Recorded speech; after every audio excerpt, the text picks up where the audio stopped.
विद्यार्थियों और शिक्षकों, आपका स्वागत है टोटल साइंस सॉल्यूशन चैनल पर।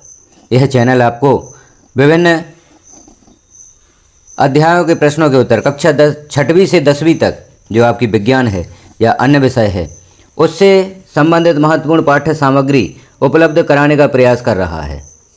जैसे यहाँ पर हम देख रहे हैं अभी सीरीज में वन लाइनर वाक्य या वन लाइनर सेंटेंस जो आपको आपकी परीक्षा में आने वाले वस्तुनिष्ठ प्रश्न, रिक्त स्थान, सत्य असत्य, सही जोड़ियाँ, एक वाक्य या एक शब्द में उत्तर, लघु उत्तरीय प्रश्न हल करने में मदद करेंगे। तो आप वीडियो को शुरू से लास्ट तक देखें क्योंकि एक एक वाक्य यहाँ पर महत्वपूर्ण होगा। यहाँ कोई ऐसा वाक्य नहीं है जो आपके अध्याय से छूटा हो। अध्याय के अंदर से CBSE पैटर्न के आधार पर एक एक वाक्य को निकाल कर यहाँ पर वन लाइनर के रूप में प्रस्तुत किया गया है। तो जैसे हम यहाँ पर देख रहे हैं पाठ 9 प्रकाश, परावर्तन तथा अपवर्तन। पूर्व में कक्षा 10वीं विज्ञान से पाठ 1 से लेकर 8 तक के जो वन लाइनर सेंटेंस हैं उन्हें यहाँ पर पब्लिश किया गया है। उन्हें भी आप अवश्य देखें, चैनल पर विजिट करते रहें, आपको नई नई जानकारी यहाँ पर प्राप्त होती रहेंगी। आपकी बोर्ड परीक्षा में सफलता हेतु यहाँ पर प्रयास किया जा रहा है, तो आप चैनल पर विजिट अवश्य करते रहें। वीडियोज को अपने साथियों में शेयर भी करें, वीडियो को लाइक करें। अब हम प्रारंभ करते हैं पाठ 9 प्रकाश, परावर्तन तथा अपवर्तन। प्रकाश का किसी एक सतह से टकराकर उसी माध्यम में लौटना परावर्तन कहलाता है। अब यह वाक्य है जैसे, तो यह आपको रिक्त स्थान की पूर्ति करने में काफ़ी मदद करने वाला है। तो प्रकाश का किसी सतह से टकराकर उसी माध्यम में लौटना परावर्तन कहलाता है। परावर्तन की घटना में आपतन कोण का मान सदैव परावर्तन कोण के मान के बराबर होता है। ऐसा दर्पण जिनका परावर्तक पृष्ठ गोलीय है गोलीय दर्पण कहलाता है। गोलीय दर्पण 2 प्रकार के होते हैं, अवतल दर्पण और उत्तल दर्पण। अब यहाँ पर हम देख रहे हैं गोलीय दर्पण के प्रकार। तो गोलीय दर्पण 2 प्रकार के होंगे, अवतल दर्पण और उत्तल दर्पण। गोलीय दर्पण से संबंधित परिभाषाएं जैसे ध्रुव, गोलीय दर्पण में क्या क्या होता है उनकी परिभाषा यहाँ पर हम देखेंगे। जैसे ध्रुव जिसे P से प्रदर्शित करते हैं, दर्पण के परावर्तक पृष्ठ के मध्य बिंदु को ध्रुव कहते हैं। और आगे हम देख रहे हैं वक्रता केंद्र जिसे C से प्रदर्शित करते हैं। गोलीय दर्पण का परावर्तक पृष्ठ जिस गोले का भाग है उसका केंद्र बिंदु दर्पण का वक्रता केंद्र कहलाता है। मुख्य अक्ष क्या है? वक्रता केंद्र तथा ध्रुव को मिलाने वाली रेखा को मुख्य अक्ष कहते हैं। वक्रता त्रिज्या जिसे R से प्रदर्शित करते हैं। गोलीय दर्पण का परावर्तक पृष्ठ जिस गोले का भाग है उसकी त्रिज्या दर्पण की वक्रता त्रिज्या कहलाती है। मुख्य फोकस जिसे F से प्रदर्शित करते हैं। मुख्य अक्ष के समानांतर आपतित प्रकाश किरण दर्पण से परावर्तन के पश्चात मुख्य अक्ष के जिस बिंदु से होकर गुजरती है उसे मुख्य फोकस कहते हैं। फोकस दूरी जिसे F से प्रदर्शित करते हैं। गोलीय दर्पण के ध्रुव तथा फोकस या मुख्य फोकस के बीच की दूरी फोकस दूरी कहलाती है। वक्रता त्रिज्या तथा फोकस दूरी में संबंध यहाँ पर देखते हैं तो वक्रता त्रिज्या फोकस दूरी की दोगुनी होती है। जितनी फोकस दूरी होगी वक्रता त्रिज्या उसकी दोगुनी होगी। गोलीय दर्पण की वक्रता त्रिज्या 20 सेंटीमीटर है, इसकी फोकस दूरी क्या होगी? तो गोलीय दर्पण की फोकस दूरी 10 सेंटीमीटर होगी। गोलीय दर्पण की त्रिज्या 20 सेंटीमीटर है तो फोकस दूरी 10 सेंटीमीटर होगी। अवतल दर्पण में प्रतिबिंब कैसा बनता है? तो अवतल दर्पण में प्रतिबिंब वस्तु से छोटा एवं वस्तु के बराबर बनता है। उत्तल दर्पण में प्रतिबिंब कैसा बनता है? उत्तल दर्पण में प्रतिबिंब सदैव वस्तु से छोटा बनता है। अवतल दर्पण से वस्तु का प्रतिबिंब वास्तविक बनता है आभासी। तो वास्तविक और आभासी दोनों प्रकार के प्रतिबिंब बनते हैं। उत्तल दर्पण में वस्तु का प्रतिबिंब वास्तविक या आभासी बनता है तो उत्तल दर्पण में प्रतिबिंब सदैव आभासी बनता है।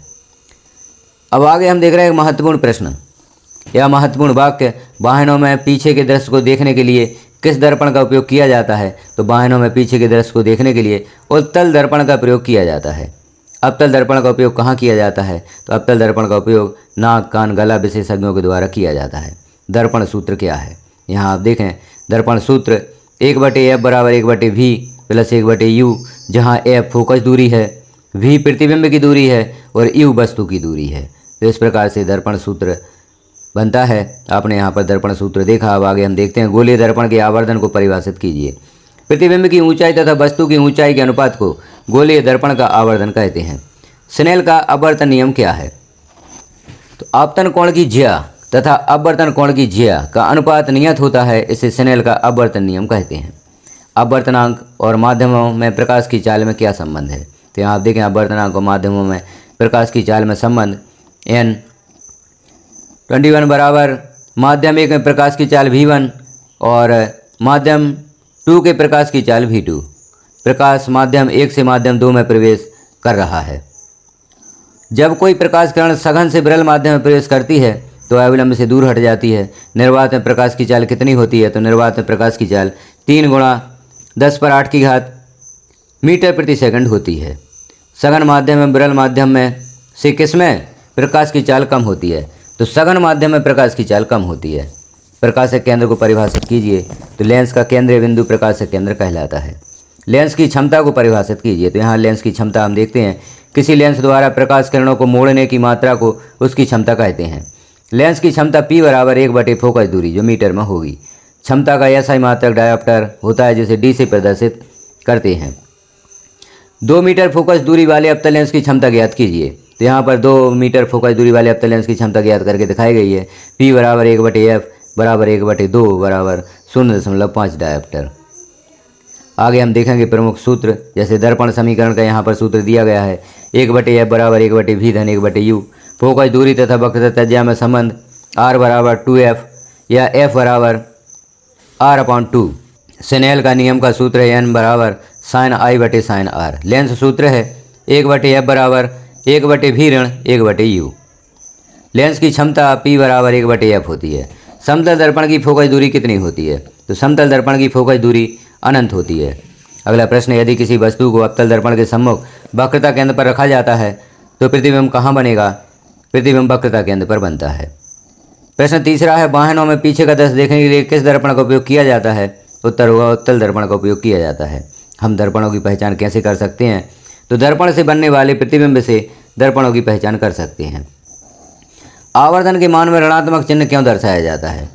उत्तर होगा इसका प्रतिबिंब वास्तविक है। प्रतिबिंब वास्तविक है तो आवर्धन के मान में ऋणात्मक चिन्ह दर्शाया जाता है।